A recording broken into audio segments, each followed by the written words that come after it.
नमस्कार, मैं dietitian Deepika Bhatia. I am the director of BB Healthy Diet Clinic and I am also a founder of Asik Priyas NGO Cancer Awareness। तो आज हमारा topic रहेगा PCOS। बहुत सारी क्वेरीज मेरे पास आई हैं, मैम PCOS आप कैसे ट्रीट करते हैं? तो मेरे कम से कम 100 क्लाइंट्स हैं जिनका मैं PCOS ठीक कर चुकी हूँ और आज उनके पास अपना अपना बेबी है और without any hormonal test and without any medicine। तो हमारी नेचुरल जो है वो ट्रीटमेंट्स जो है और डाइट जो है और मेन लाइफस्टाइल, उससे हम PCOS को बिल्कुल ट्रीट कर सकते हैं। और PCOS हमेशा के लिए ठीक हो जाता है अगर आप बहुत ज़्यादा क्रिटिकल स्टेजेस पर हैं PCOS की। तो PCOS की जो क्रिटिकल स्टेजेस हैं उसमें आपको हार्मोन थेरेपी लेने के लिए बोला जाता है। तो हार्मोन थेरेपी के बाद भी आप बेबी कंसीव नहीं कर सकते, यानी कि आप प्रेग्नेंट नहीं हो सकती।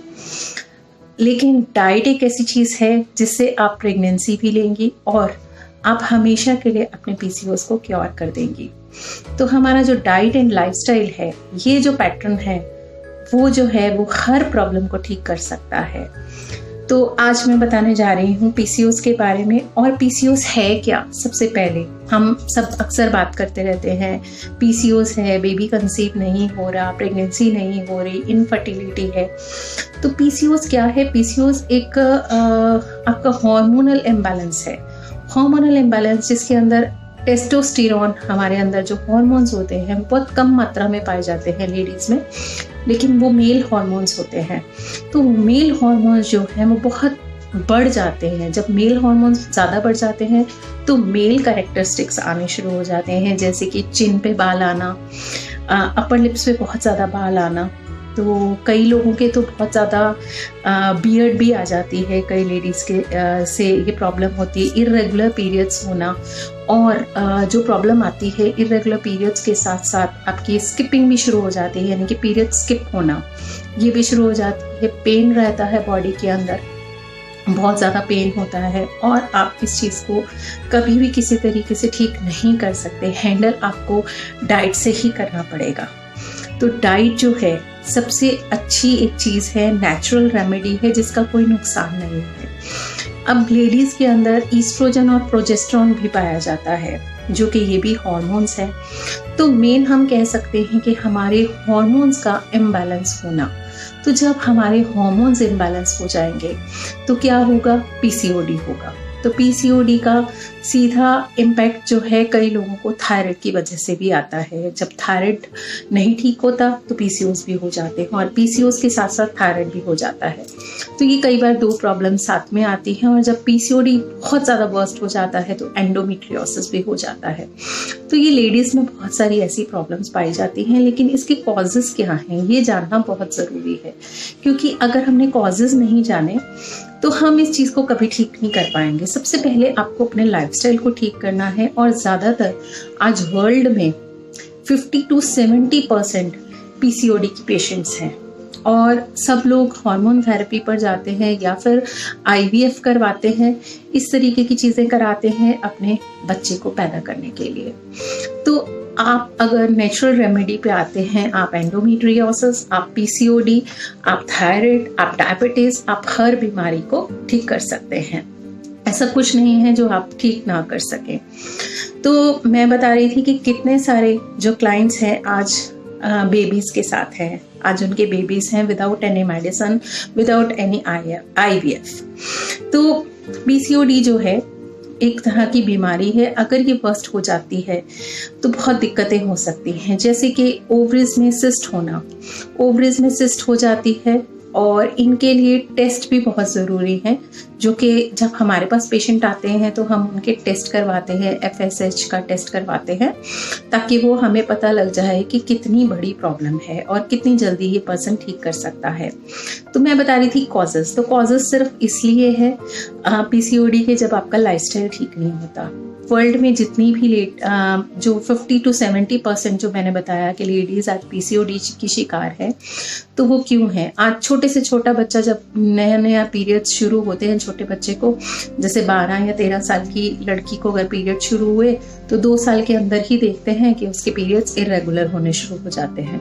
क्यों? क्योंकि बच्चे रात तक जागते हैं, कई बार वो 1 बजे तक जागते हैं और 2 बजे तक जागते हैं। मैंने पहले भी REM पीरियड पे वीडियो बनाया था, वो ज़रूर आप देखें, तो आपको पता लगेगा कि हमारे हार्मोन्स क्या काम करते हैं।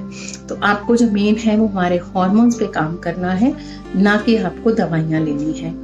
तो आप अपने हार्मोन्स पे काम करना शुरू कीजिए। मेन इसका कॉज यही है कि जब आपका लाइफस्टाइल ठीक नहीं होता और जब आपको इस तरीके की प्रॉब्लम्स होती हैं कि आप रात भर जाग रहे हैं। बहुत सारे लोग जो है कॉल सेंटर में काम करती हैं लेडीज, उनको भी ये PCOS हो जाता है क्योंकि उनका जो क्लॉक है वो उल्टा हो गया। और ये पर्सन जो PCOS के शिकार होते हैं उनको इंसुलिन रेजिस्टेंट यानी कि वो डायबिटीज़ भी उनको साथ में शुरू हो जाती है।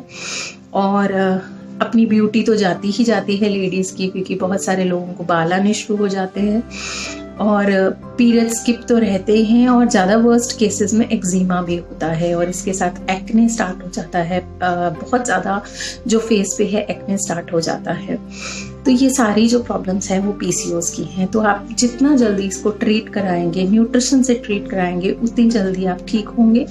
और जो लड़कियां अभी अनमैरिड हैं वो भी अगर इस पर ट्रीट करेंगी तो कल को मैरिज के बाद उनको दिक्कत नहीं होगी।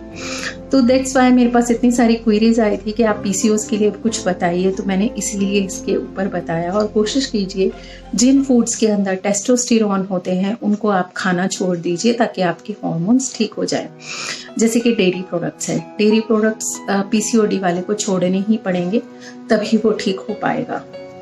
ऐसे बहुत सारी चीज़ें हैं जो आपको छोड़नी पड़ेंगी और अपने लाइफस्टाइल को ठीक रखना पड़ेगा, तभी आप PCOD ठीक कर सकते हैं। मेन हमें जो फोकस करना होता है वो हार्मोन्स पे फोकस करना पड़ता है और डाइट पे फोकस करना पड़ता है, ताकि आपके जो है टेस्टोस्टेरोन जो है वो बैलेंस में आ जाए, ईस्ट्रोजन और प्रोजेस्टेरोन बिल्कुल ठीक हो जाए। तो ये 3 हार्मोन्स पर हम वर्क करते हैं, तब वो हार्मोन्स ठीक होते हैं। और भी कई ऐसे हार्मोन्स होते हैं जो PCOD में इम्पैक्ट डालते हैं। जैसे कि सभी जानते हैं कि हर लेडी के अंदर हर महीने जो है एक एग प्रोड्यूस होता है जिसको हम ओव्यूलेशन बोलते हैं। तो PCOD में ये प्रॉब्लम हो जाती है, बहुत सारे छोटे छोटे जो हैं सिस्ट बनने शुरू हो जाते हैं, तो सिस्ट की वजह से वो प्रेग्नेंट नहीं हो पाती। तो ये प्रॉब्लम जो है वो डाइट बिल्कुल क्योर करती है और आज मेरे बहुत सारे इंटरनेशनल और नेशनल क्लाइंट्स हैं जो बिल्कुल ठीक हो गए हैं।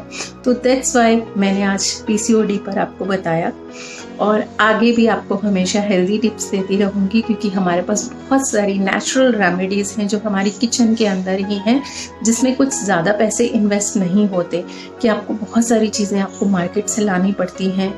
बिकॉज जो न्यूट्रिशन है ये जब कोई चीज़ की डेफिशिएंसी होती है तभी हम वेट गेन करते हैं, ऐसे ही नहीं गेन करते। PCOS में वेट भी बहुत ज़्यादा गेन हो जाता है।